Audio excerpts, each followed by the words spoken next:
Calculation computation of available surplus. अब आई बात जो हम अभी तक बात कर रहे हैं एलोकेबल सरप्लस, अवेलेबल सरप्लस वो क्या है, चलिए इसे रीड करते हैं, इजी है बहुत। The available surplus in respect of any accounting year shall be the gross profits for that year after deducting therefrom the sums referred to in section 34। ये क्या कह रहे हैं, ये सिंपल आपसे कह रहे हैं कि आपका जो अवेलेबल सरप्लस है वो क्या होगा, आपके gross profits minus deductions as per section 34। वो जो डिडक्शंस हैं वो कहां से आएंगी, वो आएंगी मेरे पास सेक्शन 34 से, जो अभी हम पढ़ेंगे। ठीक है, तो ये सारे सेक्शंस लिंक्ड हैं, इसीलिए हम एक साथ ले रहे हैं। Provided that the available surplus, अब यहाँ पे थोड़ी सी इससे हटके हो रही है कि जो हमारा अवेलेबल सरप्लस है, provided that of the accounting year, किसी भी ईयर का, commencing on any day in a year after the commencement of this code. देखिए कोड जब आया उसके कमेंसमेंट के बाद की यहाँ पर अब बात हो रही है। ठीक है, वो ईयर्स जहां पे after the code came into effect and for every year after, means देखिए ऊपर इन्होंने सिंपल सी बात कर दी कि वो अकाउंटिंग ईयर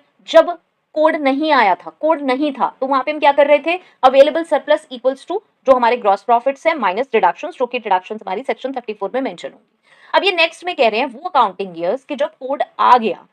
तो तब क्या होगा और उसके आगे के ईयर्स में क्या होगा, मतलब कोड जो है वो किसी ईयर से एप्लीकेबल हुआ, उससे पहले क्या होता था, तो उससे पहले क्या हो रहा था, available surplus equals to gross profits minus deductions. लेकिन अब उसके बाद जब कोड बीच में से कभी आ गया किसी साल में, उस अकाउंटिंग ईयर में हम कैसे करेंगे, हमारा अवेलेबल सरप्लस कैसे निकलेगा, तो यहाँ पे बता रहे हैं the gross profits for that accounting year. इसे आप ऐसे समझ सकते हो, चलिए इसे आप ऐसे समझ सकते हैं, यहाँ पे बीच में छोड़ के कह रही हूँ, जैसे कि कोड आया,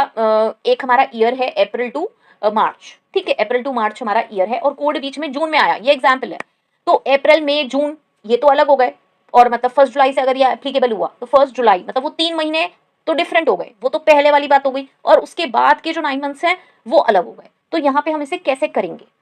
ठीक है, अवेलेबल सरप्लस को हम यहाँ पे कैसे कंप्यूट करेंगे, यहाँ पे ये बात है। ठीक है, अवेलेबल सरप्लस को हम किस कॉम्बिनेशन से बनाएंगे, तो यहाँ कह रहे हैं the gross profits for that accounting year after deducting therefrom the sums refer to in section 34। यहाँ पे क्या होगा, ग्रॉस प्रॉफिट्स जो बाद वाले हैं, जो बाद वाला ईयर है, जो ये 9 मंथ्स वाला है, उसमें हम क्या करेंगे, हम डिडक्शंस किसके हिसाब से लेस करेंगे, 34 के हिसाब से, सेक्शन 34 में जो मेंशन है, क्योंकि कोड तो मेरे पास बाद में ही आया ना, तो कोड का सेक्शन 34 तो मुझे बाद में ही पता चलेगा ना, तो जो बाद के 9 मंथ्स हैं वहां पे तो हम ऐसे कैलकुलेट कर लेंगे।